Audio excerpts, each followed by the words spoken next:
Okay, so I think we are ready to start.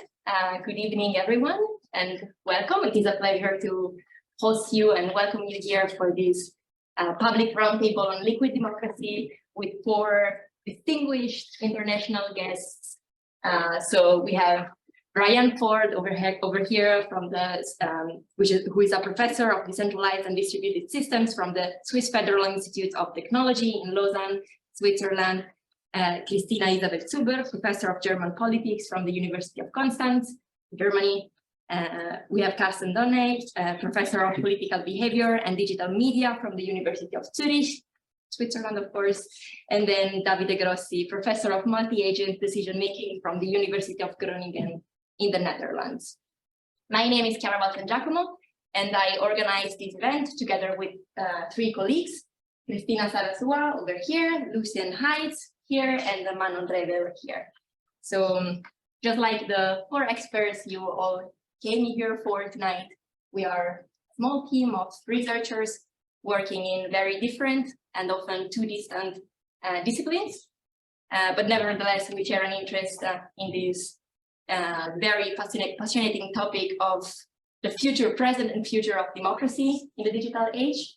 So we hope that tonight's discussion will reflect this interdisciplinary spirit and provide many interesting insights for everyone. As some of you might have noticed, this event was flagged as a DemocracyNet event.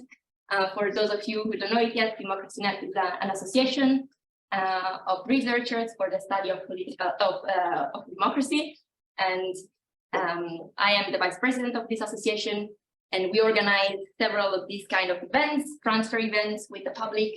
And so if you would like to learn more about us or keep in touch with us, I left some printed material over there that you can just grab and take home with you in case you want to check out the website or keep in touch. So tonight's event was largely sponsored by 3 institutions. So for their generous financial support, we would like to thank the doctoral program Democracy Studies of the University of Zurich, the graduate school of the University of Zurich, as well as the Swiss National Science Foundation.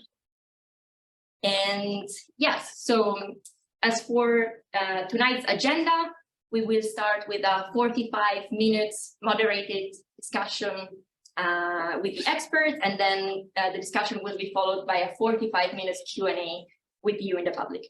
So we will take questions both from the public in present here and the public online who is joining us on Zoom.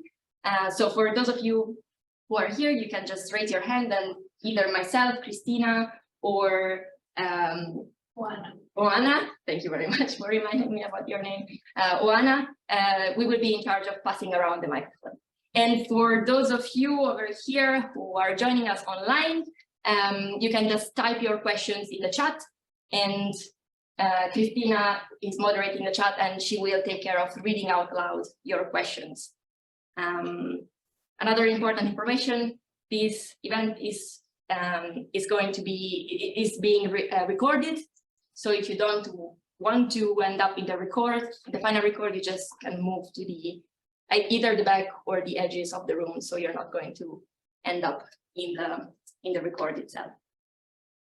So yes, once again, let me restate once again, it's a pleasure to see so many people here. We did not expect this, and without further ado, I'll just give the floor to the moderator of tonight's discussion, Manon Revel from the Massachusetts Institute of Technology. Thank you very much, Chiara. Good evening, everyone. It's indeed great to see you all. Before we get to hear from our experts, I actually would like to add on the things that Chiara just did, because I'm sure you've noticed that a lot of preparation has gone into it, and Lucien, Cristina, and Chiara did an amazing work in putting all of us together. So we'd like to extend our thanks and a very particular mention to Chiara who envisioned all of this event and bringing all of us from so many different fields together, which I think is something that's so valuable for all of our academic endeavors. So round of applause for Chiara and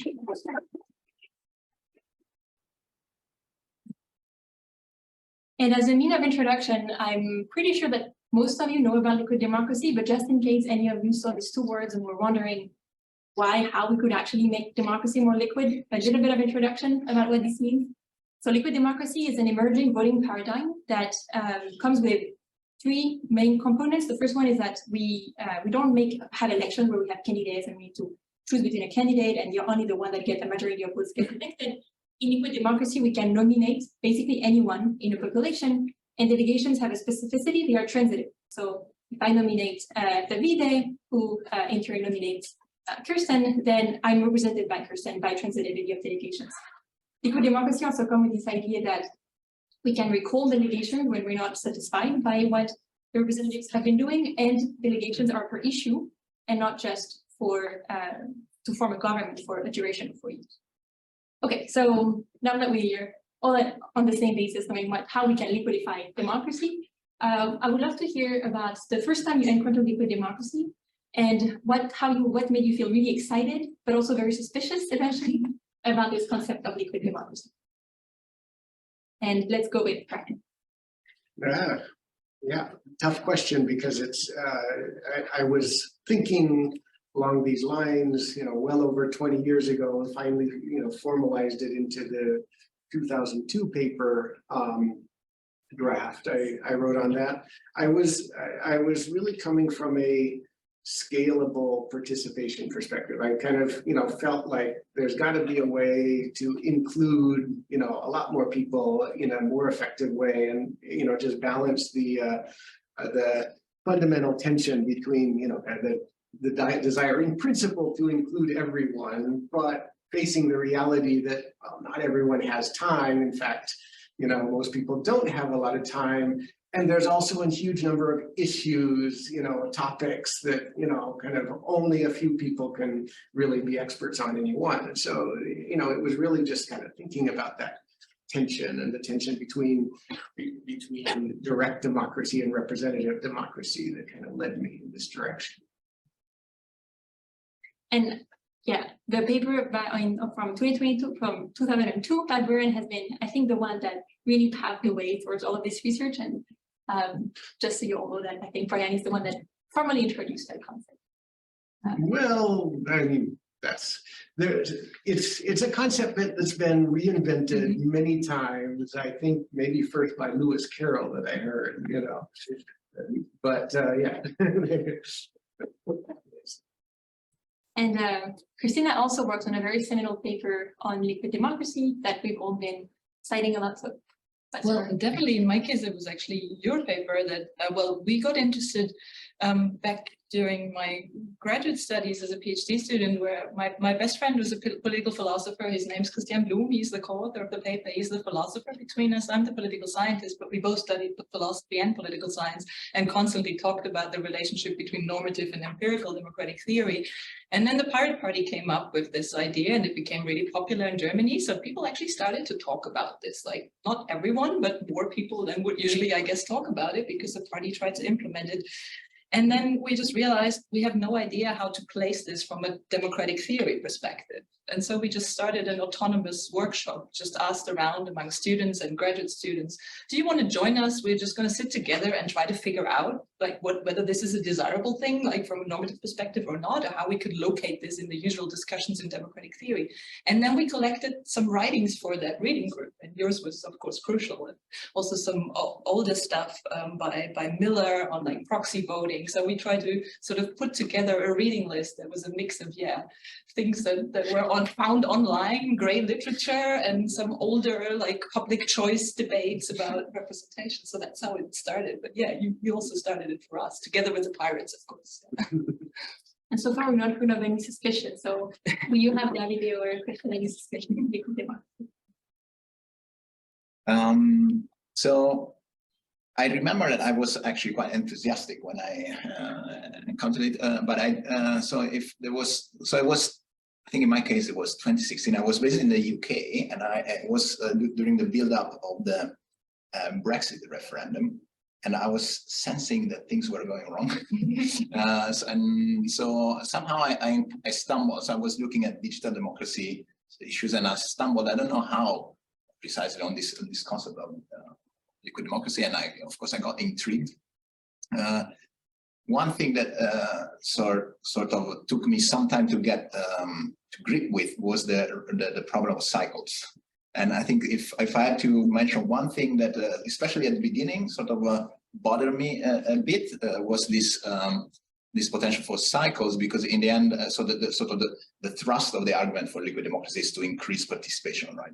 And if suddenly you engage in the system and even though you actively engage, you end up not expressing your will, I felt that was a sort of problem. And for those of you that don't know about this problem of cycles, the idea, of course, if these delegations are transitive, it means that they may also come back to you by unforeseen means. And there are many, of course, many things to say about that, but that was one issue that sort of bothered me a bit. Yes. So I am obviously the newest to this topic, now seeing what you said. I actually ran into this by chance. I went to a workshop on mathematics for social activism in 2019 by invitation at the University of Leeds. And I was there with a different project, but Andreas Nietzsche was there presenting liquid feedback. So I don't know if you know liquid feedback. It's one of those implementations, I think, of some of the principles or many of the principles of liquid democracy. And I mean, I got to talk to Andreas over beer. There's actually really good beer in Leeds. Very soft, very nice.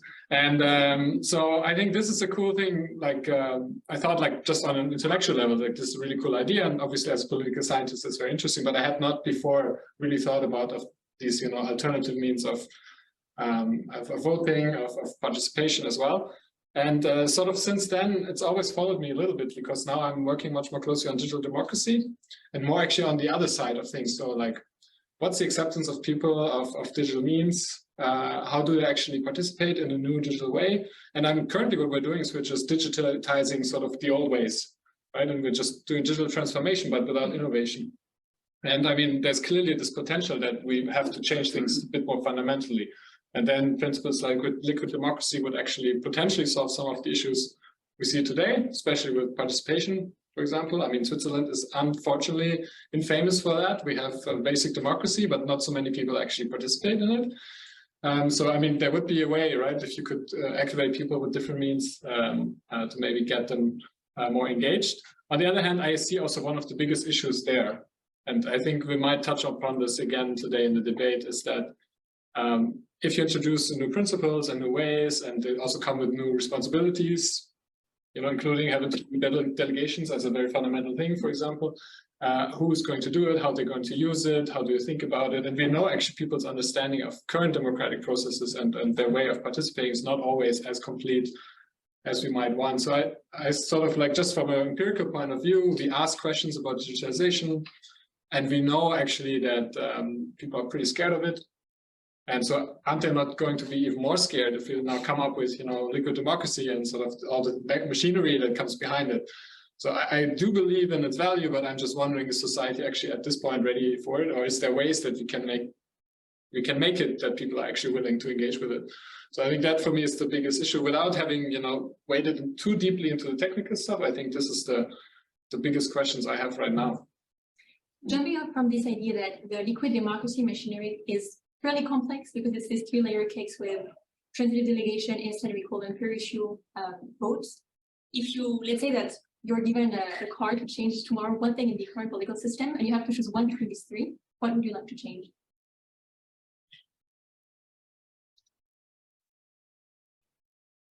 I would say I would have to pick the per topic delegation. Me too. And we have a consensus?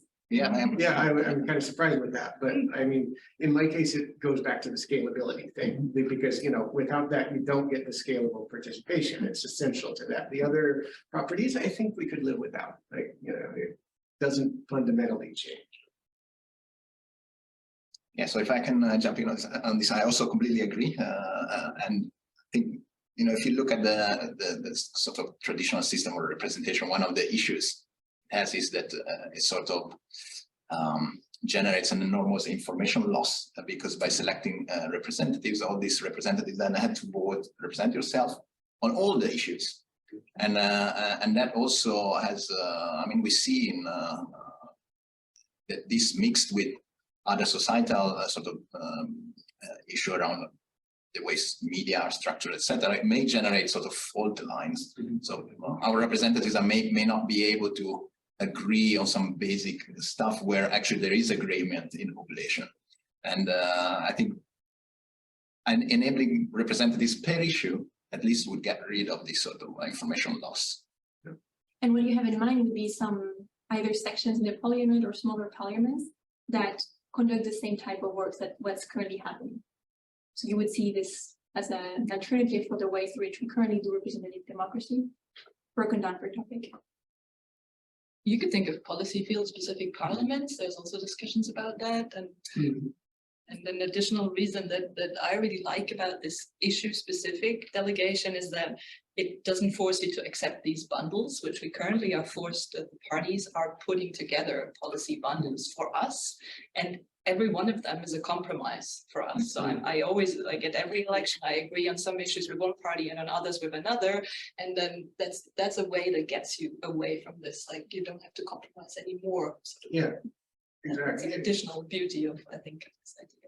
Yeah, absolutely. Like, you know, I think the analogy, you know, you brought up with the overcompression, you know, kind of really gets to the problem really well, you know, in that, like, you know, I think of traditional, you know, the traditional system as kind of two giant pyramids, right? The political will of the voters as expressed with, you know, one tiny little choice, you know, every 4 years, depending on where you live. I'm from the US, but and then the giant, you know, pyramid of bureaucracy, you know, and essentially the entire accountability and communication and control, you know, connection between the two is, you know, got this tiny little tremendously overcompressed channel where you get, you know, these hugely bundled decisions, right? That, like, you know, there's just no chance to pick apart and, you know, actually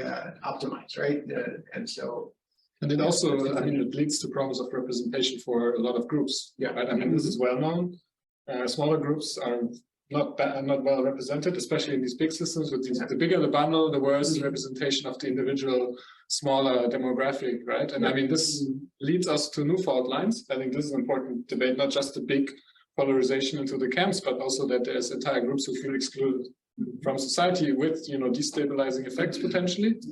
And I mean, if you could give them a voice, at least on the issues that they care about, I think it could go a long way in you know, also taking out a little bit of the heat out of the system, right? And I mean, for now, we have very little ways of this. In Switzerland, a little bit, because with the basic democratic principles, you could start a referendum, but then usually once it comes to the referendum stage, it actually gets shut down by the majorities again, right? So like it's sort of double-edged sword. There's very few referendums that come from a particular interest group that actually then have a chance of making it, sometimes to surprise, but to make it to the general consensus.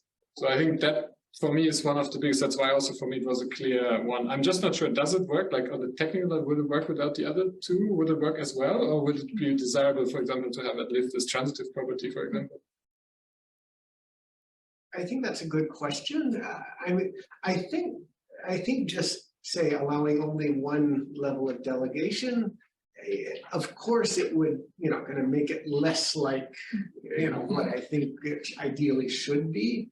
On the other hand, there's, you know, there's, you know, if we're thinking of delegation as likely happening on kind of a small world type network of trust relationships and stuff, you know, and, you know, many of the, you know, standard assumed, you know, principles hold, you know, often just going one hop, you know, kind of from a given person will get you a lot.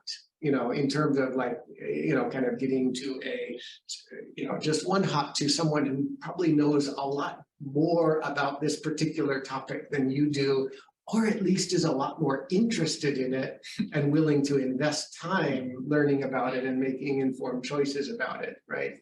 And so, yeah, I kind of feel like, you know, that's something, you know, we should actually discuss where, you know, maybe a version with only one hop delegation might actually be more palatable as a stepping stone. And I'd be fine with that, you know, pragmatically. Because a lot of the criticism we hear about the transitivity of delegation is that trust is not transitive, But also transmitted delegation can lead to concentration of power in the hands of a few. Mhm. Do you see this as blocking us from implementing liquid democracy and making people accept that this is a risk that we would be ready to take? I mean, what you suggest could be a solution, right? It's like it limits that effect, right? And if you have only a limited delegation, or like you can't go infinitely many hops, I think then this concentration is much less likely, just structurally, right? And also the trust, like one way is perhaps, you know, much better if you trust this person till you have a direct relationship. It's not a relationship just via somebody else. So I don't know. I mean, maybe not the full-on proposal wouldn't work, but maybe it's a simple solution that's easy to understand. Not necessarily the best, but it's at least easy to understand. Right? And to make sure that the person that receives the delegation has to first disclose that they will be candidates in some sense. Because, you know, if I delegate you, but you don't want to take part in the system, then how do you go? So if you would first disclose, I'm a candidate, I want to be representative, and then Probably that would be a good idea too. Now, that gets close to another of the critical detail topics, which is coercion and coercion resistance. Like, can you be coerced to agree to be a delegate as a way to give up your privacy? And well, you know, I don't want to veer us off into another topic too quickly, but you know, that's another critical problem that has to be addressed one way or another. But I think it also can be. and so I just want to jump back to the presumed problem of unequal voting power, because that I think it's partly a communicative problem. Whenever you present this model, that's the first thing people say, but they clearly accept that when we vote every 4 years, that then our votes somehow get recalculated. And I highly recommend Chiara's work on this, because she has this one paper where she actually shows that the liquid model of these like voluntary delegations is actually the proxy voting part is actually the perfect proportional system, because it's the only system that retains the weight of each vote throughout the whole process, whereas all the other systems do calculations and reweigh them differently. So when I have my representatives in a normal parliament, the votes are no longer equal. Because they vote like each of their vote is equal, but no longer the vote of the original voters. And that is, I think there's a bit of a communicative problem sometimes, because I think that's the first thing people think is very problematic. But if you tell them the details, they will like, well, maybe it's not so bad. Well, another thing that I think goes right along with that is, you know, the observation that, well, many people would make, including our colleague Ehud in his presentation earlier today, that delegation in some form happens all the time casually anyway. Like people vote the way, you know, the trusted friend or the community, you know, somebody they trust says they should vote, right? You know, there's no preventing people from doing that, right? And, you know, another perspective on liquid democracy is that, you know, done right, it's just a way to make what happens anyway transparent, right? And so if indeed, you know, certain delegates accrue a lot of voting power, one perspective on that is, well, that could and maybe would happen anyway. This celebrity would be getting a lot of power anyway by virtue of being able to tell all their followers how to vote, and many of them doing it, right? But it's just making that very explicit and transparent, and benefiting everybody in that way. So stepping back from this piece of the conversation where we are primarily thinking of liquid democracy as an alternative to representative democracy, some of the discussion goes around the fact that any system, any choice for the design of a selection rule would come with tensions. And so what a lot of us are trying to think right now about is what is the type of context in which liquid democracy would make sense, and what is the type in which it would not make sense. We've heard today about using liquid democracy to select parliaments, also as an alternative for referendums. What are the type of contexts in which you think that liquid democracy has a potential to be a good system? And you can think beyond democracy.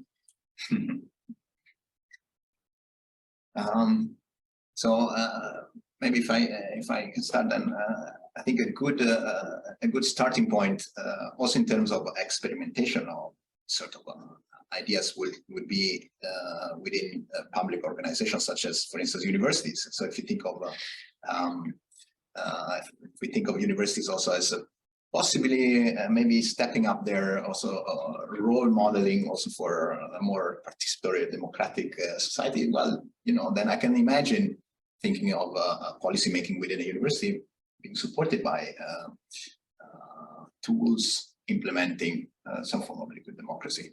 I think in general, it would be nice to have this sort of a bit of playground first implementation at small scales where you start priming society for these ideas rather than, of course, rolling them out, maybe even in a political context that is obviously a lot more sensitive. So I would play the university card. Yes. Yeah, I think that's a really good idea. I think in general, you know, there's a lot of low stakes opportunity for low stakes, you know, initially small scale experimentation, you know, whether in university setting or even like companies wanting focus group type response, but say from a larger user base than just a, you know, kind of 10 for, you know, 20-person sample, you know, focus group or something, right?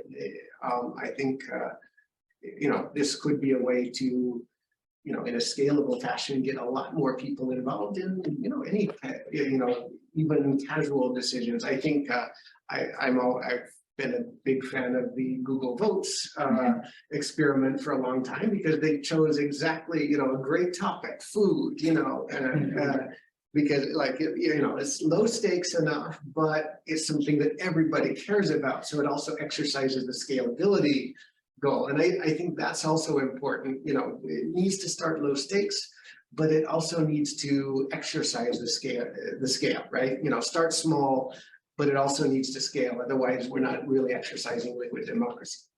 So there is one aspect of the food example, though, that you know, it's harder to place in terms of the standard arguments in favor of liquid democracy, which is expertise. Yeah. You know, like, of course, you may have you know, Italian colleagues that claim expertise and then they want the delegations, but I think the food example is a good you know, it's a good example of where expertise, some of the expertise dimensions sort of fades away. It's more like a matter of preference and preference aggregation, say.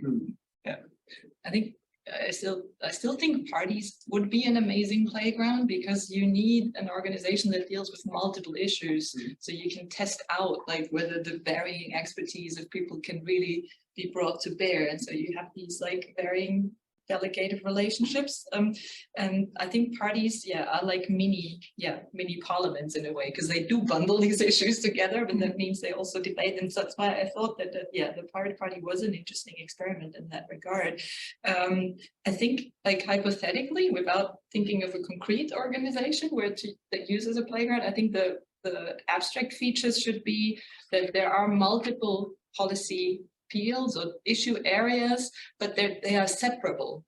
And that was always the challenge that we struggled with when we were discussing the concept that if you think of this system-wide on a big scale of replacing kind of our model of democracy with it, you need to have a place where the different decisions are coming together again, because in the end you have a common budget and you need to make tough choices, and you will gonna get these very inconsistent proposals from these very different groups, because right now the beauty is that we at least have the same people who are deciding all these different issues. So I think if you have different policy issues with varying expertise of different people, but they're somehow separable, and that's a good application area. But if you have clearly closely connected issues where you need somebody to oversee the whole thing, then I think liquid democracy is actually less capable. I think that's part of the reason why we discuss it as a replacement for a legislature and not for an executive.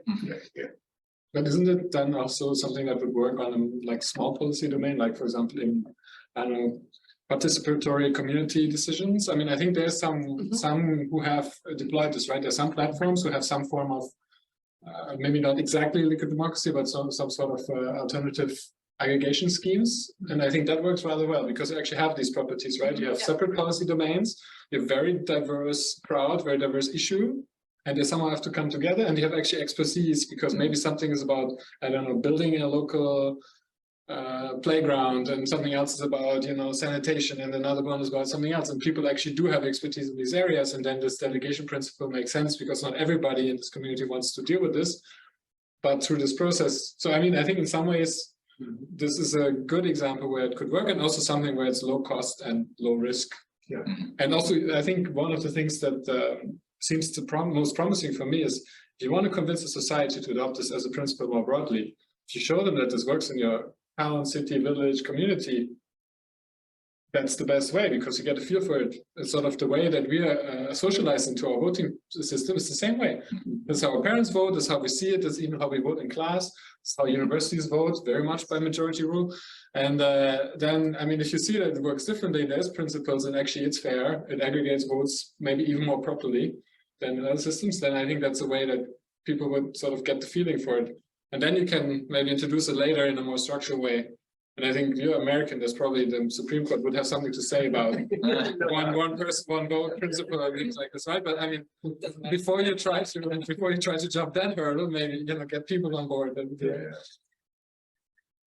Actually, so you know, speaking of low stakes uses, this is kind of you know a sharp left turn maybe, but for a long time I've been hoping somebody would try to implement liquid democracy as an organizational mechanism in a large multiplayer game, like a team-based, you know, game where there's two big teams that have a lot of specialized roles that, you know, can actually leverage experts, you know, expertise in different areas, and you know, and if we could. The appeal of this from a scientific perspective is we could actually A/B test different approaches, different formulations of liquid democracy, and say, you know, ask, okay, if this team is using flavor A and team B is using flavor B, you know, which one statistically over time tends to make better decisions or makes the players happier, or, you know, things like that. I feel like there's tremendous potential for kind of gamification as a study, you know, venue, as well as, of course, you know, it could help familiarize people with the concepts, even if in a very frivolous kind of context. So. Do you think that some of the appeal that liquid democracy had recently in these decentralized autonomous organizations, which are crypto-based companies that try to work in a decentralized and autonomous fashion, do you think that the appeal that liquid democracy has there could become a playground? Perhaps. I think that's a good idea.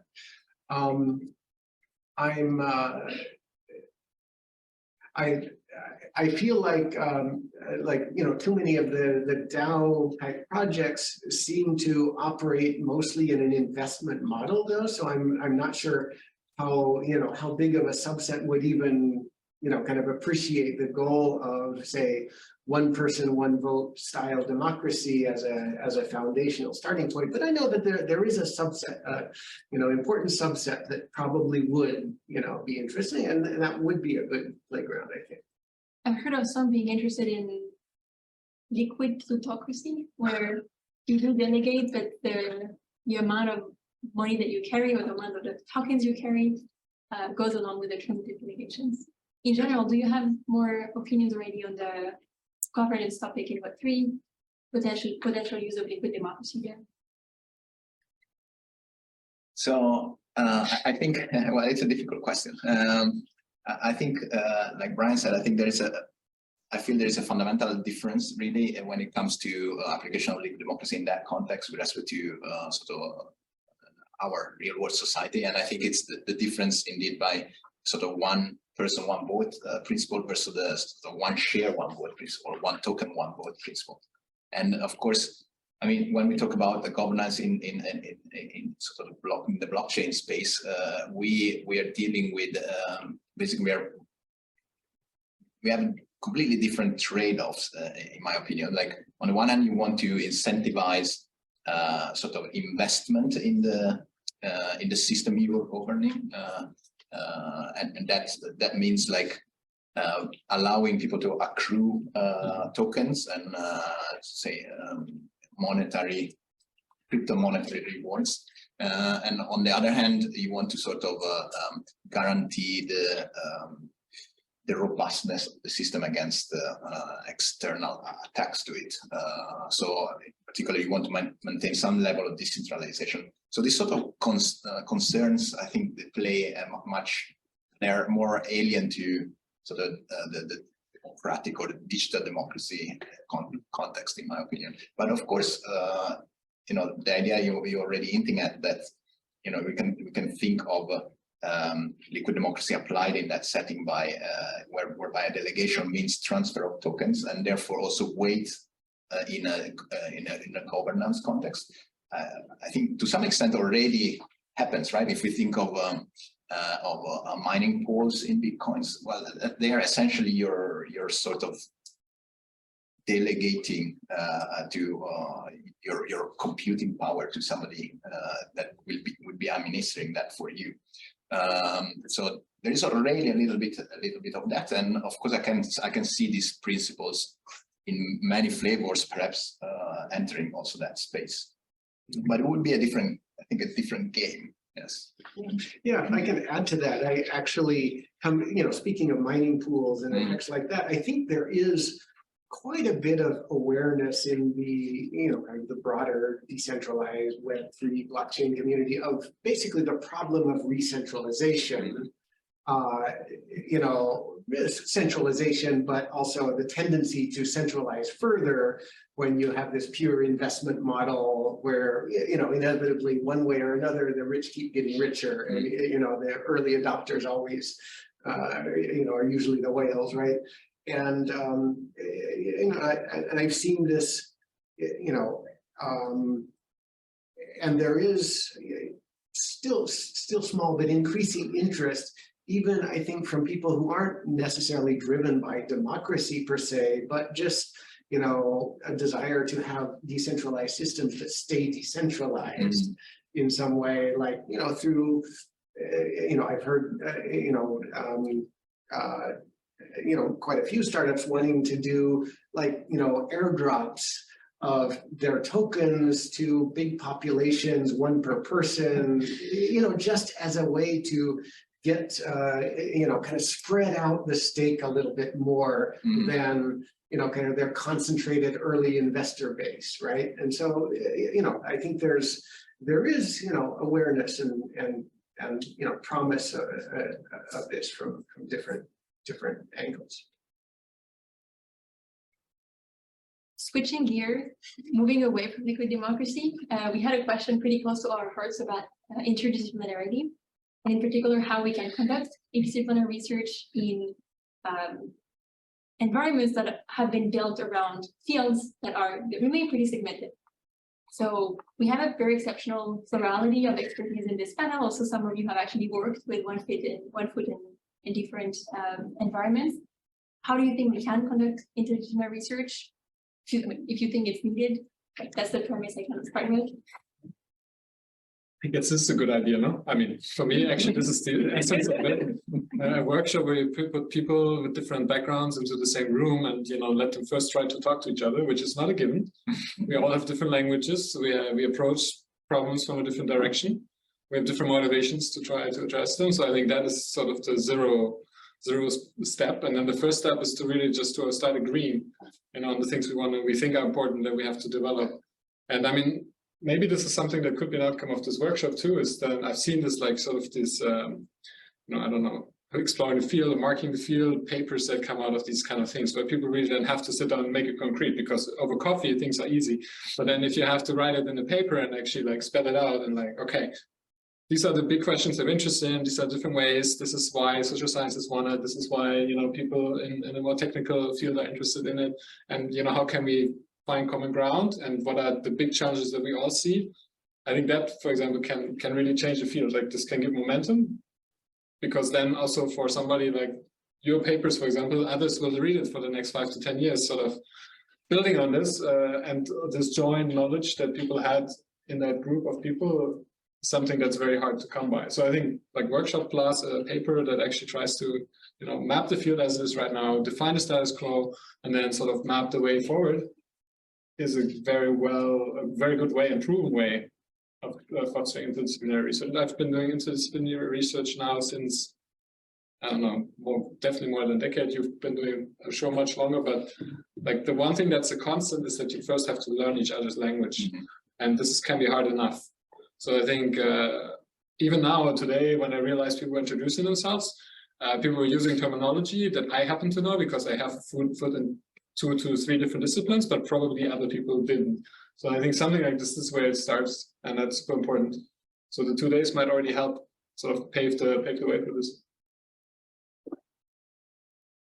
I think one thing I find important, I don't know how many political scientists or political theorists are in the room, as opposed to computer scientists. So who's political science or political theory? And who's computer science? Way more. So that my impression is that computer science is extremely progressive. I don't know many computer scientists, but just from reading, like the way you explore topics is much more open to just let's try this out, let's see whether we can simulate it. Like and the way my discipline works, political science and even political theory, which I think is more progressive than empirical political science, is actually a lot more cautious about like studying like smaller, like more peculiar topics. Meanwhile, a lot of these topics you just mentioned, these like decentralized autonomous organizations and all this like Web3 movement, I think there's so much about collective decision making that we should study as political scientists, and that we actually have the tools to study because we've done this. So you don't have to have prior experience, particularly on that topic. And that's what happened to us with liquid democracy when we started talking about it. Christian and me, we realized we have all the categories. We can actually sensibly talk about this, like even if, yeah, it's the first time we try. So I just want to encourage the political scientists and theorists in the room, like to be open to look what the computer scientists are working on, and to see whether there is a similarity to the normal problems of collective decision making that we have theorized for thousands of years actually.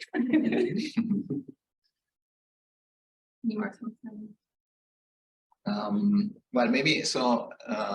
I completely agree with my colleagues' comments just said. I think it's, of course, interdisciplinarity is really hard work, and it starts indeed from the problem of understanding each other, and also from possibly from different publication cultures. That's often stands in the way. But I think what sometimes helps is also really sort of the ambition to tackle a problem, to see it from a different angle. So when we talk about, I mean, we sort of all have the wish that we can experiment more. For instance, with liquid democracy, we can roll it out in small experiments, understand it better, analytically, computationally. Now, if we put all these questions together, right, we realize that we need sort of vocabulary from political science, for instance. We need sort of expertise from the social sciences to run these experiments, to make sense of them. And well, you quickly realize that you need this sort of rich toolbox, and that's where then there's a sort of win-win-win-win for all the disciplines when we start looking at these problems from close by. Do we need interdisciplinary publications, or should we encourage current venues to accept collaborations across fields? As somebody who has hit the wall many times, it's very hard to publish interdisciplinary work in disciplinary journals to really get shut down. Actually, I have to say once again, Christina is completely right.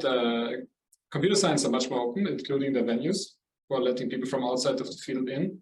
You still have to sort of learn the ways of, pitching it and publishing it. But I mean, otherwise, topic-wise, it's not so sealed off. Political science, social science can be notoriously conservative in that way, guarding sort of their premises very harshly. And so I think we do need new venues to overcome this, at least initially. Initially, you need dedicated, they exist by now, actually. I think we are in a stage where this exists. There's sort of all these data science, journals that are not really in either field. They're sort of social science editors, but then there's also computer science people, and generally it's just about the influence of technology, and they're very open, even scope-wise.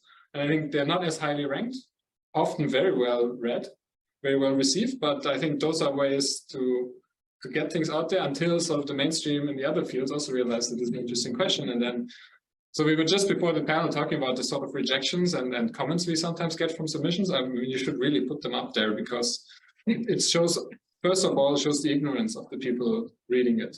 The editors and the reviewers of things that they don't understand, and they don't have the time to really think through it. And then they sort of sign off on it with like a really misplaced statement. I think that's something which is very frustrating for people, especially in early career.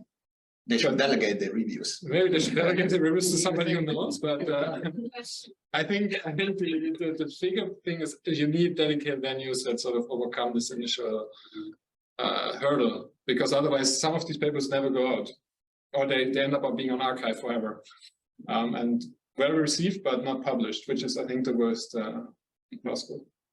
That sounds like a great idea, delegating that you don't have time to do, you just find someone else. And Who knows better, yeah. I don't think it's time, to be honest. Looking ahead, if I were to ask you how you wish democracy would look like, and whatever horizon you would like to have in mind, not only about liquid democracy, also about the place of digital democracy and different rules. Sortition is another one that we've not talked about. What would you wish happens in the near future to fix democracy? I just hope democracy is still there. I mean, we've seen in the past years that it's very fragile, that people are very excited about authoritarian nationalists again. So I think there's actually right now very, very big challenges. And that's part of the reason why I'm excited about democratic innovations, because I think, yeah, we can either give in and say, well, that's it. Like people just get frustrated. They hate politics. They hate politicians. They think that's the others. That's the case. Now let's do something completely different. Let's vote for this amazing nationalist who promises eternal status gain as a member of the great nation. And I think the challenge is really, really, really crucial. Like there has to be some alternative. And I think it's not just about liquid democracy, right? It should be thinking about all these democratic innovations, like somehow breaking down this idea that there's this elite and there's the others. So the populist challenge is, I think we should take it seriously rather than saying, oh, populism is bad. Yeah, but why is it so challenging? It's so challenging because it really makes up this divide between the ordinary people and the elite. And I think any innovation that can break down this divide and make people realize again that they are actually making democracy, that it's not the others, the politicians. I think that's, yeah. So the biggest problem we have is digitalization right now is increasing that divide, because it's a few people are benefiting, and it's a digital transformation, but it sort of solidifies the powerhouses, right? And it's not yet for the benefit of all. And we get this actually literally, like people call us, we have this digitalization survey running in Switzerland right now. People call us and they complain. They're like, yeah, I don't want to answer this. I don't know anything about digitalization. Why do you ask me about digitalization? Exactly, I want to know from you, because you're the people that we never hear from. We don't know about your struggles. We don't know about all the hurdles. We don't know about the problems. And the people we always hear from is the success cases, right? It's like where it works, where people benefit from it, where they get efficiencies of scales, whatever. But those are sort of just making them richer. But a lot of people feel left behind. And I think this populist threat is actually also a threat of the modern connected society. People want to actually disconnect, and somebody who explains to them again, everything's simple. These people are like that, these people are like this, and don't worry about all this, complicated realities that you live in this hyper-connected world. That has to do with it. So I think it's not just like a side issue. I think it's actually a fundamental issue. And I'm not sure yet, that was actually, I wrote it down before the debate, like I'm not sure liquid democracy can actually fix this aspect. I think we have sort of bigger fish to fry. Like how do we deal with disinformation? How do we deal with all these big endemic problems that we have right now? And sort of then I would, like, that's my personal hierarchy of problems, then I would start worrying about issues of representation. But maybe we need these tools to start solving these other issues. So I mean, there I'm really not clear yet how it's going to go, but like it's really urgent. I think people don't realize, like 5-10 years to the future, actually our current democratic system also here might destabilize enough, and it has already started destabilizing in major democracies, including the US. Yeah, it really, in some respects, feels like democracy as a concept and an ideal is under, assault from many directions, maybe to the extent that it really has to evolve if it's going to survive. And I don't know where the breaking point will be, but, we better, work on evolving it, even in case that's the case. But I think often, one of the problems, which I hope all this work on democratic innovation can fix, is that often, in a public view, democracy means this very specific way we're approaching democratic decision making. While it would be fantastic if in 10 years, there would be more widespread awareness that these institutional stuff that we choose. So we decide to structure our societies like that, and that we can do things differently, like with liquid democracy or with sortition, participatory budgeting. Any of these sort of innovation, I think, can play at least the role of making people realize that it's not like the weather that is fixed and we cannot change it, but we can get ownership of our democracies as broader. And give people back agency, because I think that's one of the biggest things. You feel like you're not able to decide anything when it's true. Right now, the way we work, the way our devices work is governed by international, multinational companies, right? And not by our governments. They're actually running after it and trying to regulate something that's already 10 years into the future again. So I think for me, this is closely linked to this. Like we have to take back agency and actually we decide which things we want to work with and also how we want to make these decisions. And we sort of gave this away and we're not trying to take it back right now. I think teaching is a crucial point there. I don't know how many of you are teaching, but I for example, gave my big lecture just before coming here today, and is every year in the winter term, it's new students.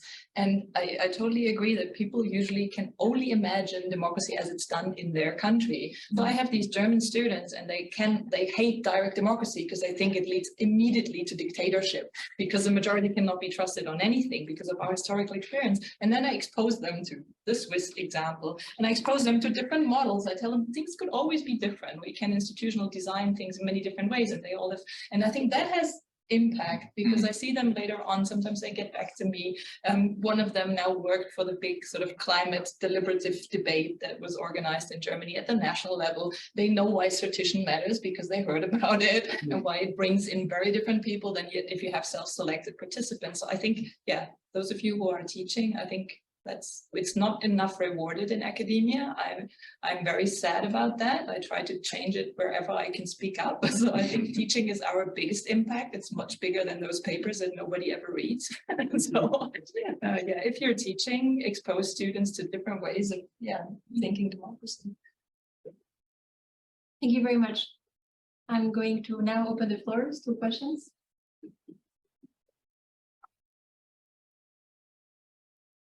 Yes, you have Yeah, please.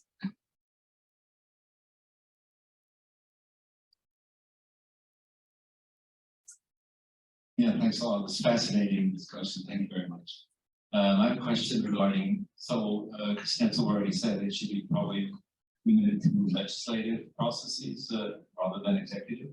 Liquid democracy, but within the legislative process, how do you organize agenda setting? I mean, it's clear that we can vote in a certain way once the vote is on the table, but how does it get on the table? How does it get, channeled into decisions that ought to be taken? How would you organize agenda setting in liquid democracy? Wouldn't it give more power to the executive who then does the agenda setting, or is there an agenda setting assembly? And then there is liquid democracy. Yeah. So I kind of like the way the pirates thought about this. I mean, the way they did it was very bottom up. So anyone could start a thread where they had a proposal, and then you needed to accumulate support for that proposal. So that was independent of the transitive delegations. That was just their sort of crowdsourced way of developing policy.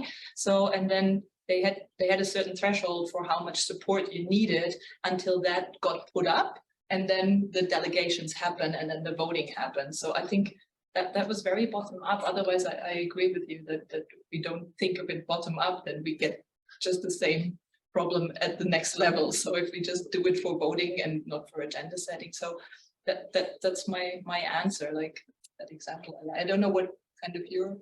I mean, the bottom-up initiatives I know at the local level, they do it like this too. Everybody can raise an issue. You need to first garner support for that issue, and once it passes the threshold, the voting actually starts. And I mean, this sounds very equitable actually, but of course it can also have problems, right? Like people can sort of have rallies for topics and things like this, and there's coordination happening outside of the process.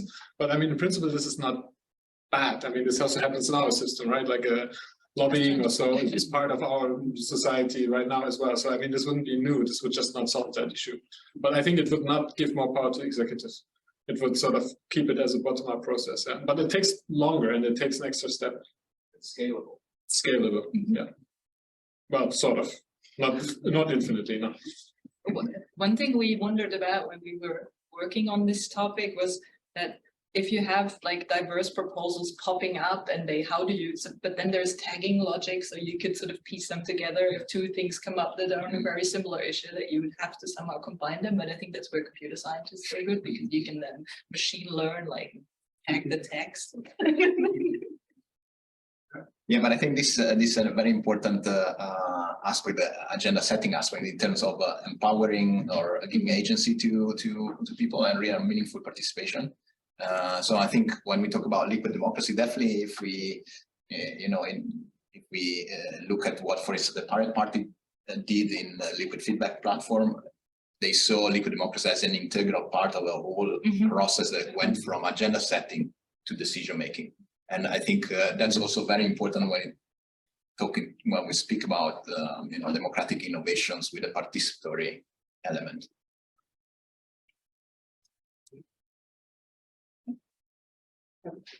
Thank you for the discussion. It was very interesting. The issue of superstar voters came up during the discussion. I think this is unavoidable.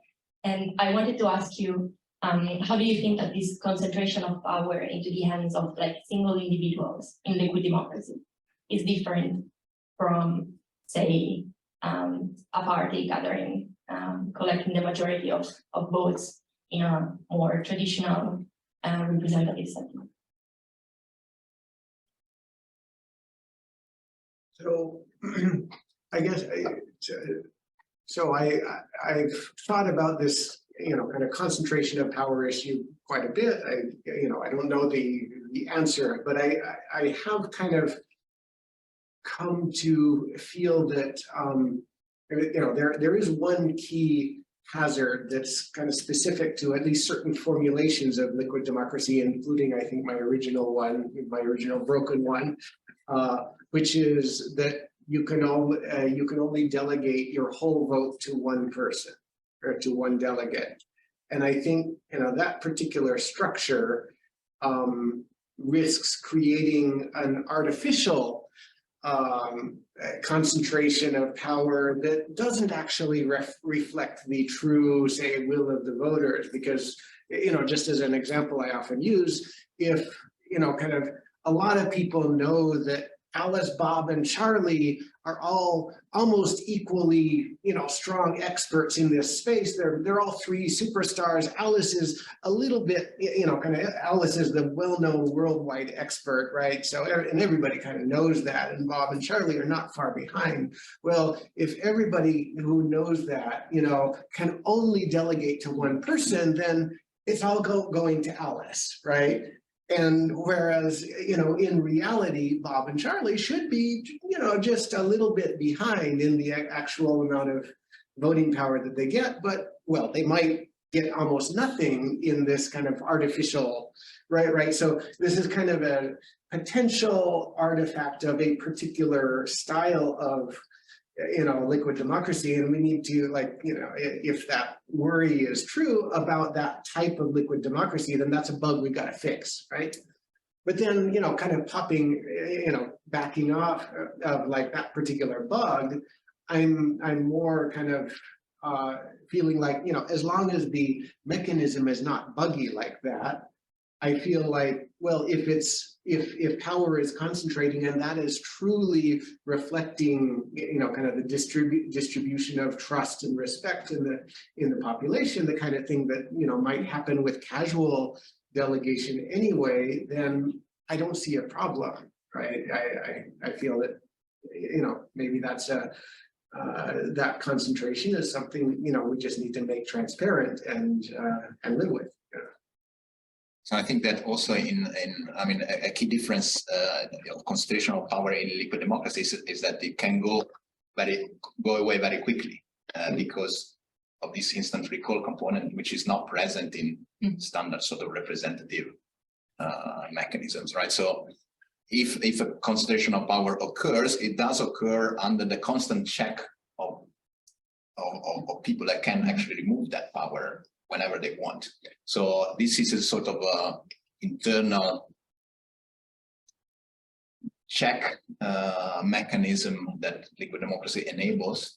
Whether that's enough, especially from a point of view of we may this concentration of power may occur, but maybe people are distracted or they don't care, or there is a sort of social inertia, and that's where actually understanding how these mechanisms work in a society, in social groups, so really using the toolbox of social sciences would be very interesting to see whether this sort of check mechanism is enough to prevent malicious or overstretched accumulation of power. But I think that the fact that there is this instant recall is very important in the whole proposition of liquid democracy. Another thing we discussed, and it was actually Christian was very adamant on this, that you would crowd out the motivation for those who don't have a lot of votes to even participate anymore. So it's usually not mentioned that way. It's usually always about, oh, there's some superstars, they concentrate all the power, but the reverse of that is that scaling up participation might go down the drain because people feel like, why should I even cast my own vote if there's this Alice, millions of votes. And the one solution we suggested in the end was that there should be elements of deliberative democracy integrated, but that makes the process, of course, a lot longer. That we said that after delegations have happened, there should be a phase where you can still exchange arguments among those who are still there. So we have delegate, and then we have Alice with all her votes, and then we have like maybe Karsten with just himself, but Karsten can make a brilliant argument that maybe convinces Alice that she should go his way. So kind of, yeah, but that of course makes the process a lot lengthier. But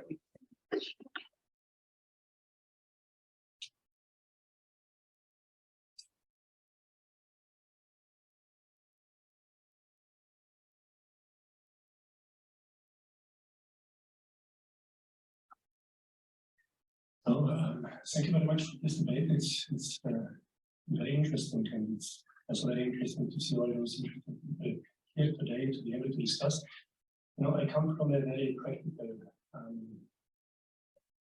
field, so I'm coming from technology. So for me, I always did hands-on things. Now we're having here a very, very conceptual debate. We are speaking about a lot of assumptions. Right? So we are speaking about how voters behave, how would the voters behave, and so on and so forth. It would be awesome if we could actually test those kinds of assumptions.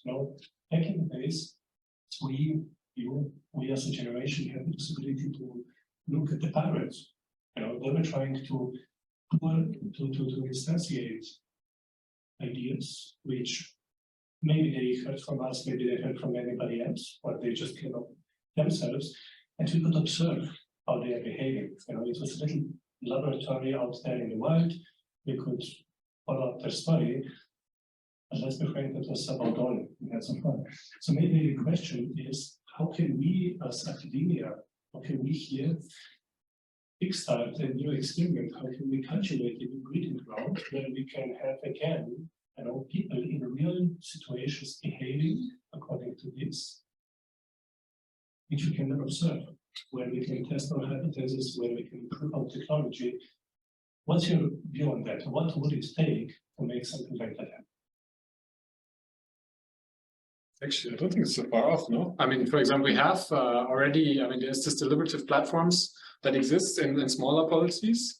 Something clear. Something bigger. Something that actually people use. Now people actually use. So for example, in Scandinavia, there's actually platforms where people in cities deliberate and they actually have a budget and they have to spend it. Switzerland has it in the district of Wittingen, for example. There is a deliberative process to actually allocate local funding. That is not liquid democracy. No, but they could use liquid democracy as a decision mechanism. So they're not using it right now. They're using classical forms of, but you could approach them. For example, I know the organizers for that particular one in Wittingen. We could go to them and say, like, next time you implement this, let's do it with this mechanism. Let's aggregate votes that way. Let's see how people react to it. And you do have actually, I mean, depending on the ones. So in Scandinavia, sometimes there's a few thousand people. Here, there's more, maybe a few hundred. But, you know, if you have a bigger vision and you, I don't know, get a borough of New York interested, then the big international city, you could maybe get more people on board. And I think this is the way. As academics, we have the ties into the communities. There is these projects already. There's a push towards more, you know, bottom-up politics. We just have to basically get them to use these mechanisms to make their deliberative decisions and not any other. And usually they're quite happy to listen because, I mean, there's also platforms like Liquid Feedback and others that exist. It's not like you have to start building it from scratch. You could say, there's a platform here, you could try this. Why don't you use this instead of whatever else you're using? And I mean, the solutions, at least from the platforms I know, they're not terribly great that they're using either. So, I mean, I think there's a good argument to say, like, let's try another one where we don't know how it exactly performs in reality, like Liquid Feedback or so, and then see if these mechanisms work better. So I think this is our role. We can carry these ideas into society. If we can scale this up, I'm not sure. Like if we should try this on a bigger scale, I'm not sure. I think the template could be like the deliberative polling, like people, like we need like a James Fishkin of liquid democracy. I mean, they started that way. It's not like you had deliberative mini publics all across the world 20 years ago, but it was a normative like idea how democracy should ideally be, and it was often discussed as a completely abstract ideal that never happens in reality anyway, because discourse is never power free and all that. That's how it started, and then people just started to try it out. I think there could be a template. Of course, I also have a bit of a worry in this because when we go out and we sort of play with real democratic decision making, if things go wrong, it can also backfire, right? And I think as academics, it has to be without authority in the beginning. Yeah, so just like the deliberative mini publics, they didn't get authority. Like, you just watched how people deliberated and whether they changed their preferences. No, but what I mean is like, suppose that we run a sort of participatory budgeting experiment with liquid feedback and it performs clearly worse than what had been done in the past. That can, so if we don't think these things through, we can also get out there and do damage actually to the perception of democracy. So I think as academic, we should also be very careful and when we go out and do things, really know what we're doing. And in terms of and to do that, we need to do research. So I really believe that we need more research on stuff like liquid democracy, understanding how these tools actually impact the decision making in individuals before we can really roll it out with confidence. And small, tiny pilots, of course, they're great, but I really believe we need a big research push before we can really say, okay, now we can try it, even in a borough or a city. But where would you run the experiments? Because I think this is the problem we're all facing, right? Like we're trying to test things in near real life situations without affecting real life. But I mean, what are these? When we look at political behavior, we sometimes come with our own social media platform. That's not the same thing, right? Like people have these platforms, they recruit people, they pay them for their time, but it's not the same as if people are on TikTok, Instagram, or Facebook. So I'm wondering, like, if you ask somebody, like, take part in my liquid democracy deliberative process, who actually comes? I mean, what motivations do they have to join? Is the way that it functions for them the way it's going to really react in reality? So I think, I mean, I share your caution. But maybe there's a way to actually try this out in public, like you said, without maybe for non-consequential decisions, where if it doesn't perform well, sort of, okay, tough luck. But then we have experience with real people making decisions about real things with the real motivation to do it. Also with all the downsides, like the lack of motivation to do it. You know, the maybe like it was said earlier, like sort of an inertia that's there, or like, I don't know, they just forget about it and they don't want to do it anymore, and then they just don't participate. Like all these things you would actually have in the real process. So like I advocate towards field experiments against lab experiments, and this in a context where we can't do damage. So I think there you're right. Yeah. But I think this is you know, scientifically speaking, is fantastic methodological challenge. Okay, how do we do a sound methodological research when it comes to digital democracy? And I think we don't have a clear answer, right? Well, and I think another critical reason we have to figure out how to do this experimentation is that, you know, I think it's also clear that liquid democracy can be done wrong. Like there are, you know, many ways it can be implemented that, like, you know, it's going to go off the rails this way or that way. And we got to figure out, like, you know, how to keep it on, how to do it right. You know, just like, well, the lessons in mini publics that, well, you need a good moderator, you need to, you know, certain processes to make it work. Otherwise, it's definitely not going to, right? And you know, we got to be able to try, you know, again, you know, compare different approaches, different formulations of liquid democracy. Ideally, compare them side by side. Does this work better than this one, you know, in terms of people's satisfaction or the quality of decisions or whatever, right? How do we, you know, kind of do those kinds of experiments, right? I love the idea of serious games. The games, Exactly, that can be a way that you still have the recruitment problem also for serious games. But at least sort of the gamification can overcome some of the other problems. And you do have this setting which is in a box, but then still who plays these serious games? But I mean, there is a very active research field on serious games, right? And I mean, they do get better and better at generating more and more representative, realistic settings. But I think, I mean, that would, for the A/B testing, I think that's a great setting. It's still not completely realistic, but yeah, I like that idea. Oh, hi. Thank you for a great discussion. I have one question, and it is about, you were talking about transparency, which is a very good thing. I think I like it. But I know that nowadays people are keeping as a secret their vote preferences. And if we have like delegates that we can somehow like delegate our vote preferences, votes, and something like that to another people. So my question is, if it could be maybe harmful for some people, maybe people that are working in companies related to the state or something like that, because even sometimes even close friends, they don't want to talk about their preferences in voting. So thank you. Really good question. So, you know, the old, okay, everybody, you know, working in this company, you are kindly invited to become a delegate so that we can all verify that you're all voting, you know, exactly like we want you to, right?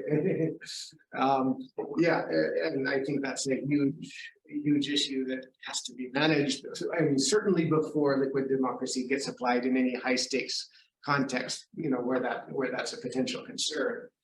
You know, I feel like we have you know, potential ways to deal with that. One of my own current research topics is in coercion resistant e-voting, and I feel like the same coercion resistance mechanisms we can use in conventional e-voting, you know, if we do it right, can be applied to liquid democracy as well in a certain way, right? You know, and you know, one approach that's already been discussed that's you know has its limitations, but it's promising, is just to make sure that you know, any delegate has, you know, might have a public platform like a party has a, you know, a personal platform, a way that you know, you might or might not be coerced to vote and to delegate your votes, but you can also always privately vote some other way.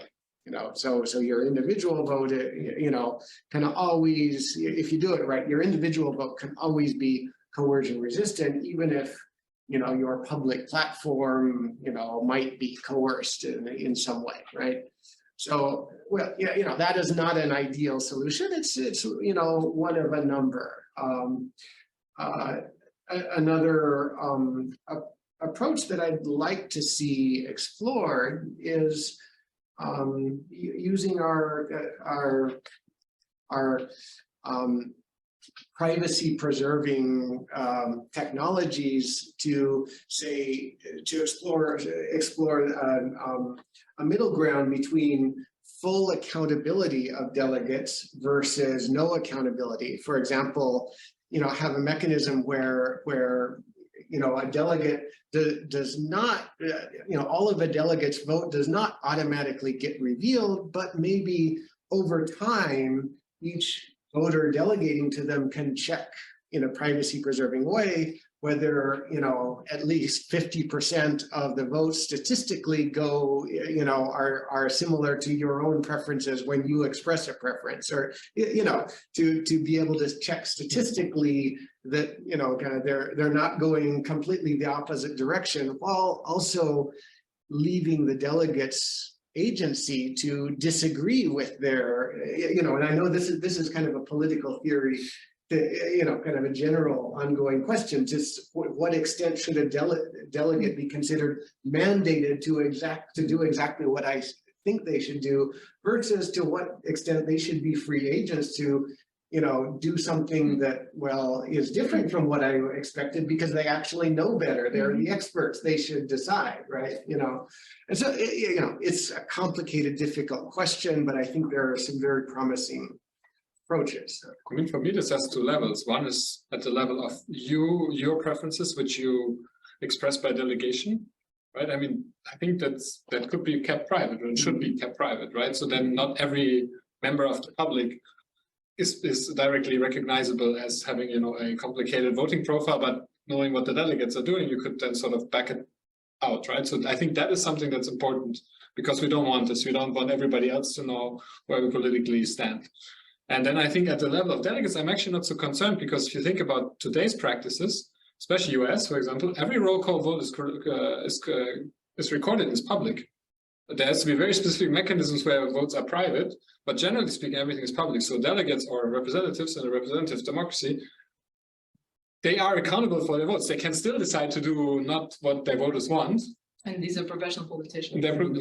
Sure. But I mean, in a way, the normal people to be delegates. Sure, but in a way, if you become a super delegate, somebody with a lot of voting power, I expect actually from you ultimately a level of transparency that is that of a politician, and maybe there has to be a cutoff, where people who have just a few votes, so normal delegates, maybe this can be, like you said, privacy preserving, maybe revealed statistically over time, whereas the super voters, they actually have a status which is that of a traditional representative, and that should be completely transparent. So I mean, that's also, for me at least, not a fundamental reason why we can't have these levels in there if that's what we're concerned about. So then I'm not so concerned about coercion anymore, because a superdelegate is just like a member of parliament eventually. And I mean, sure, lobbying and everything is happening, but then, that's up to that individual to resist. And then maybe there's ways you can help them, but it's not different than we have today. So it's not worse than what we have today, at least. Things that might be different from what we have today is that it might be really hard to keep private the delegations of the intermediary delegators. So if I delegate to Taylor Swift, then I might know who she delegates to, because I should know who's my representative. And then if she doesn't vote herself, then maybe So I feel this might be one of the issue. And in terms of coercion, I'm not sure how we can design this. I mean, I'm sure there might be an answer, but the other aspect of it that might be trickier is that it's really hard right now in most electoral systems to force someone to vote according to certain principles, just because we have to just put an envelope in a box. But with liquid democracy, it might be, especially with instant recall, if I can check the number of votes I get at any time step, or if I get notified if I'm in a cycle. If I'm a malicious agent, maybe I have a way to say, vote for me by this time, and then I see whether my count was correct one, or whether I'm in a cycle. I can check if someone delegated to me by delegating to them and checking if I'm in a cycle.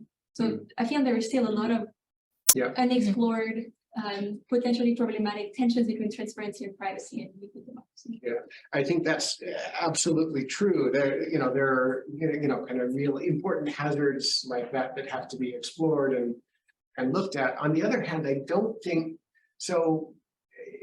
So traditional, like non-liquid voting, when that becomes digital, it just e-voting, classic e-voting tends to get all, many of those same problems really quickly, just because, just the general, kind of efficiency of the digital accentuates many of these, attack risks and things like that. Like, just the risk that somebody's going to start a smart contract somewhere offering everybody, 100 francs if you'll install this malware that's going to watch how you vote or just vote for you, and yeah, some, anonymous plutocrat that, put the money in there, but you're never going to find them because it's a smart contract that's paying it out now, right?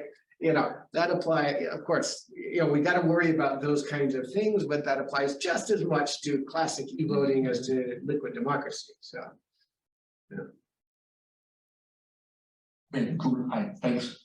I think to make liquid democracy feasible, it's important to have something like the principle of subsidiarity, which is also part of the Swiss constitution and part of the EU treaty, or whatever you call it. And I wonder if any of you have given any thoughts as to how to implement such a principle in a liquid democracy.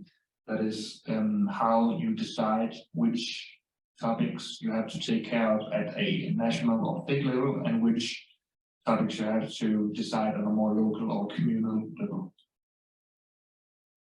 Thanks. Good question. Hard question. We discussed this a long time and then decided we didn't have a good solution. That's why I never went into the paper. So I cannot tell the truth, but it's tricky. But it's tricky in general for all like democratic theory, collective decision-making thinking, because they usually presuppose the unit and then they worry about other stuff. And I think that's again an issue where we generally have a deficit in democratic theory. I think theorizing the territorial scope, like rather than just presupposing there is a territory and there are people on it and they're concerned about issues and taking this. So I think one would have to look more into global democracy discussions because they deal a lot more with the scale problem than we normally do. And I think also the literature on multi-level politics in general would be helpful, to think through that. How do you delineate who is concerned and who is not by a certain issue? But I think in principle it should be possible to say, for this issue, we're going to open to these kinds of people, but we somehow have to link them to a certain place in the world because that's where public services still get delivered. So in the end, once you've taken all your amazing decision, then the whole public administration part begins, where actually policy has to be brought on the street, and that's there you still will need actual physical offices and actual people living physically somewhere. So I think that's where the digital is challenging, but not specifically maybe the liquid part. But kind of depends on how the whole metaverse thing is going to go. Whether there's still any territory needed for the delivery of any service. That's probably true. Maybe I'm again not progressive enough. See, there it is again. I don't think we have to worry about that one in particular. Maybe a different one, but not about that. That wasn't a good answer. That was just admitting that I don't have one. No. But I think the reality is, even, for example, in the current democratic systems, we don't always understand which issues emerge at which levels and where they govern, because this is somehow of an endogenous process. I am just thinking of Switzerland. I mean, I know more about how digitalization, for example, policies developing in Switzerland, and this is a very, very weird process. Because you have at the same time, you have very local initiatives at the level of cities. You have the cantons doing something, not necessarily the same thing, not necessarily coordinated at all. And then we have now the federal government a couple of weeks ago decided to put out sort of a data science governance guideline for the whole federal level, but it only applies to the federal level. But that still means it could still diffuse to all the other levels. Of course, it will. Right? If they set this maybe it's a template for how it's going to be done, but like some countries are already as far ahead in this. So I think we have the same problem already. So I'm not sure we'll have a new problem, but maybe we need a structure.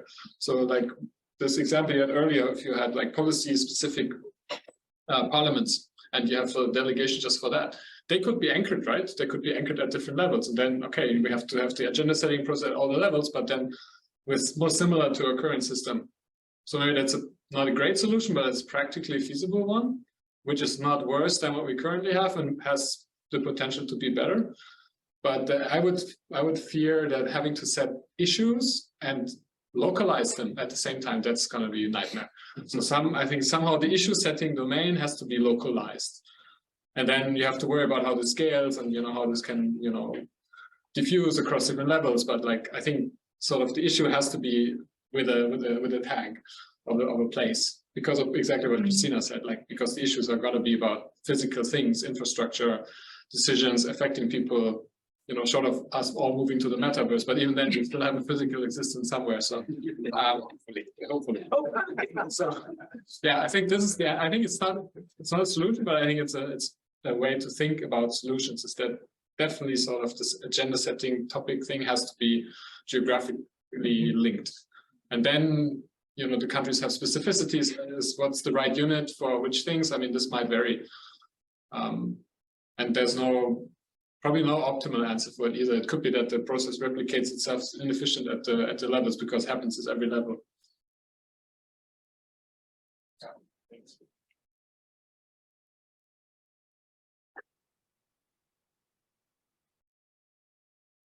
You go. Well, I think the mic. Yes. But maybe if I can speak loud enough, It's already there. I think it's for the people online. Yes. My question is about a different topic. It's about if you have a new form of democracy, as in democracy, about what you think of new agents coming in or new forms of agents coming in. Because when I started thinking of liquid democracy, I saw it as something very horizontal, like only regular people like me. But then I read Bryan's paper, like when he thought of micro parties, because if you have delegations per issues, and you could have like micro parties which are like specialized on very specific issues, and maybe you could have like very different forms of agents, like new forms of agents that we don't even think of. So do you have thoughts about this?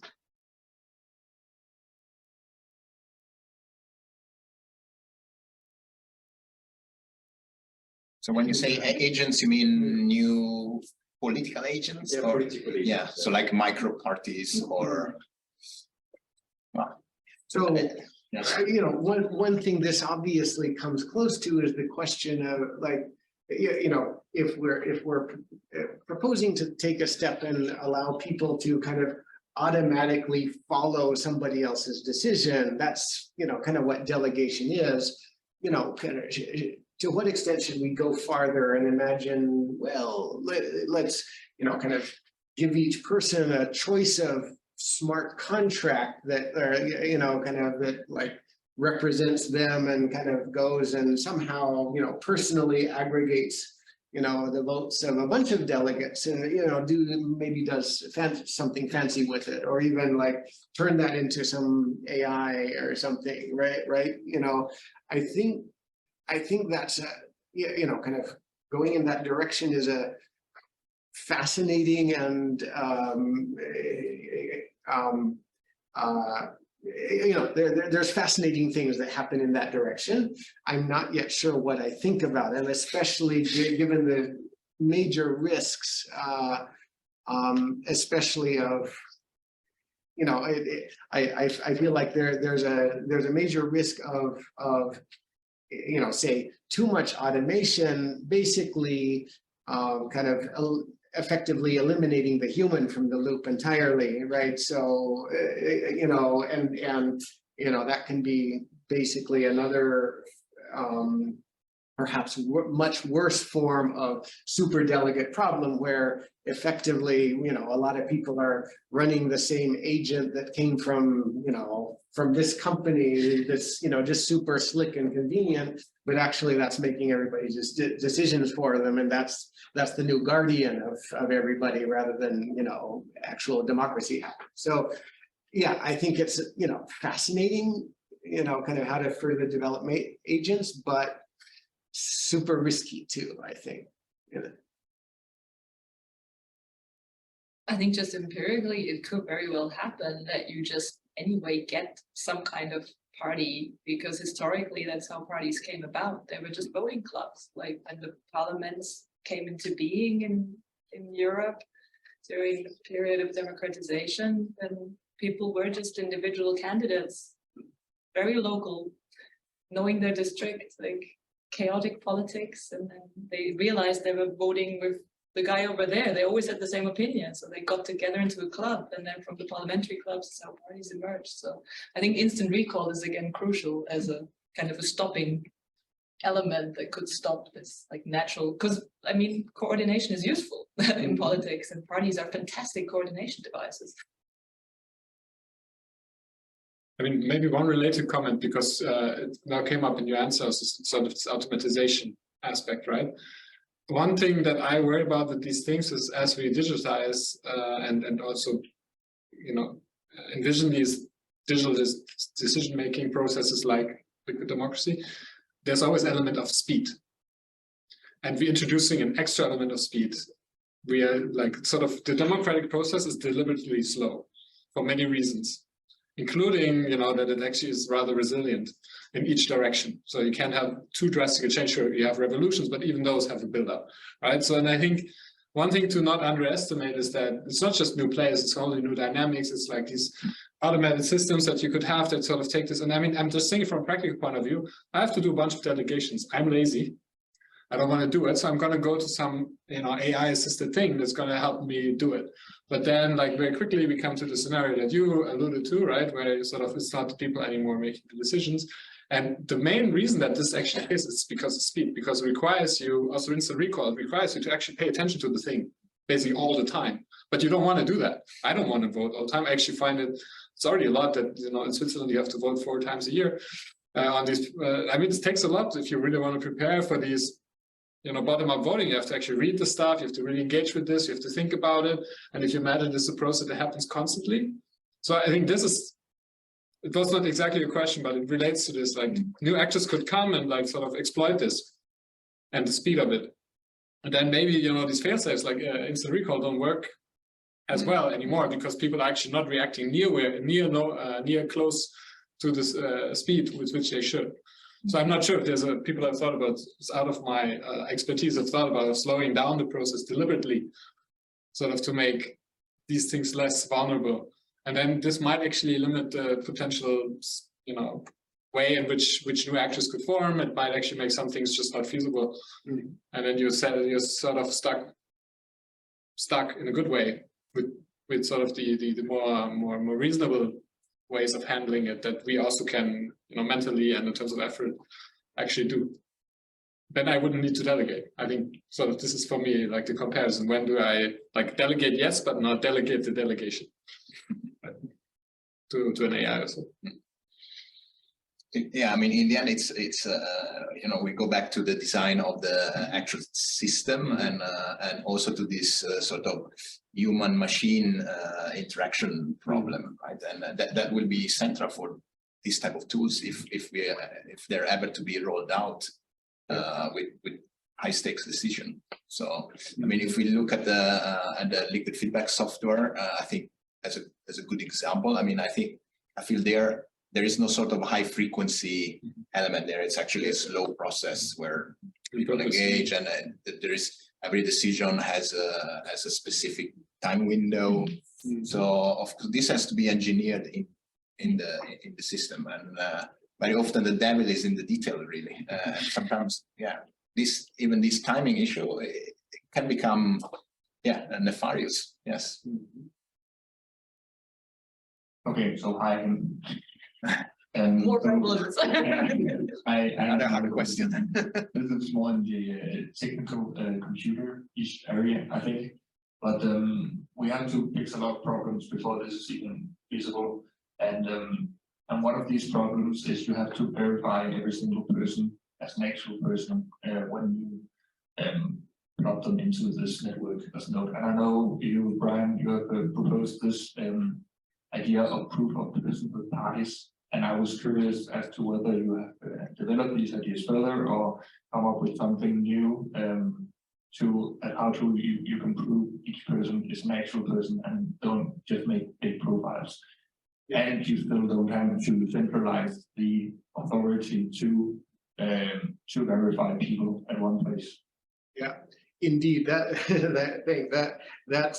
I think another of these very hard fundamental problems that we have to solve in order to, get where we want to be. Yeah, I my group, we are still working on it. I've also been super excited to see a community, kind of broader community interested in this problem, in the whole proof of personhood problem, and many different approaches to it, forming, around. Especially in the blockchain space, and so there's a lot of interesting developments in that space.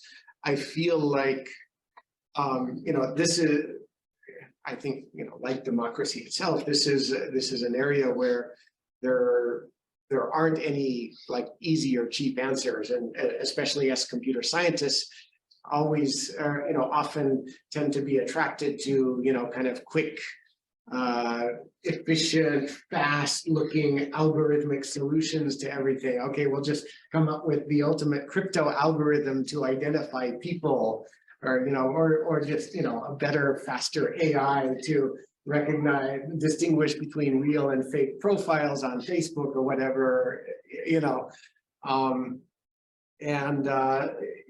there's huge problems with kind of all of that kind of approach I've seen. So my own proposal, from back 2008, asking people to come physically to events, like this. Obviously, that comes with huge, convenience costs and other potential exclusion risks and things like that.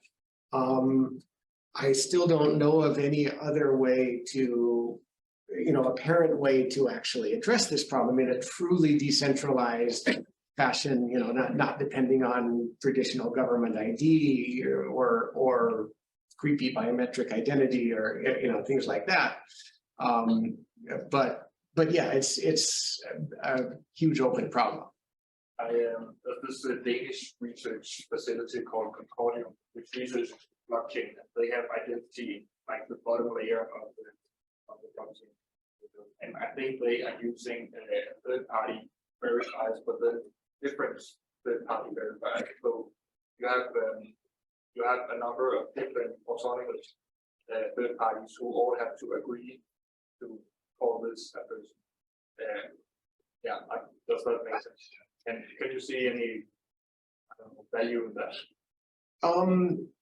So this sounds like it's an approach in the self-sovereign identity or intersectional identity type space, like verifying different aspects of a person's identity as attested by different, perhaps a set of different attesters or something. So yeah, I'm not familiar with this particular thing, but in general, so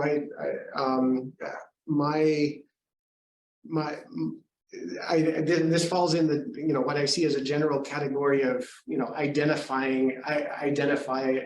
identity verification, like peer-to-peer or social network-based identity verification. It's one of the four main kind of approaches I'm aware of to trying to address this, to solve this problem. My big worry about that whole category of approach is it seems to require less privacy. Like you have to divulge more about yourself to more people, more different independent attesters, to get stronger, kind of certainty, right? And none of those individual factors seem to be, all that, necessarily reliable or, Sybil resistant, as we say, fakery resistant. And it sets up this fundamental tension between privacy and accountability, or security of the collective, one person, one vote rule, right? And we don't really want to, at least I don't want to be in a position of telling everybody, okay, to use liquid democracy, you've got to give up all your privacy, right? So that we can verify you're a real person, right? Yeah, I don't want to be there, right? I'd rather be just trust the government to identify you. At least you're only trusting one party rather than everybody, right? But, these are really tough problems. I actually want to echo this point. Like, I think we are not at space yet where we should think about, like, this for me is not the biggest issue to solve. Like, I do trust the government more than I trust any other party right now, at least in the Western democracy setting, that they could sort of do this verification.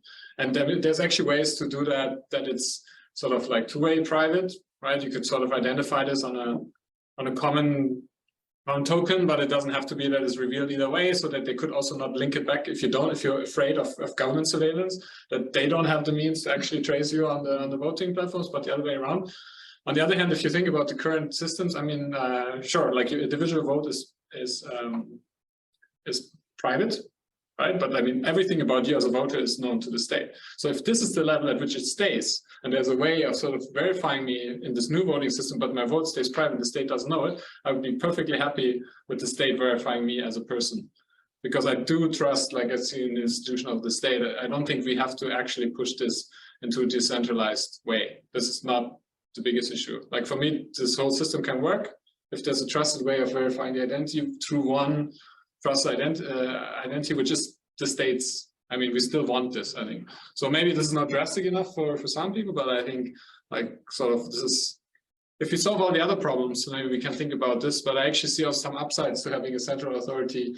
It's just more about how it's structured. Switzerland is actually not that great on this. Like, sort of everything is very linked. Like, you have your HV number sort of follows you everywhere. So the government has ways of actually tying together data in a very, very scalable way. And other countries have already much better solutions for this, where it's much more compartmentalized to protect the privacy of the people. And I think that's maybe the bigger question, like, do we want the state sort of pull all this information together very easily or not? And then, like, the vote, if it's one compartment and we have certification, but they can't trace how I vote, I'm happy with that. And I think for this, there is actually technical solutions already, where we don't have to go to the blockchain or anything else. Pretty much have that in my already. I mean, EID systems tend to sort of implement some of this, but I think EID is actually still very plausibly and visibly linked to you as a person. But I mean, that is not necessarily, I think, the case. You don't have to have that.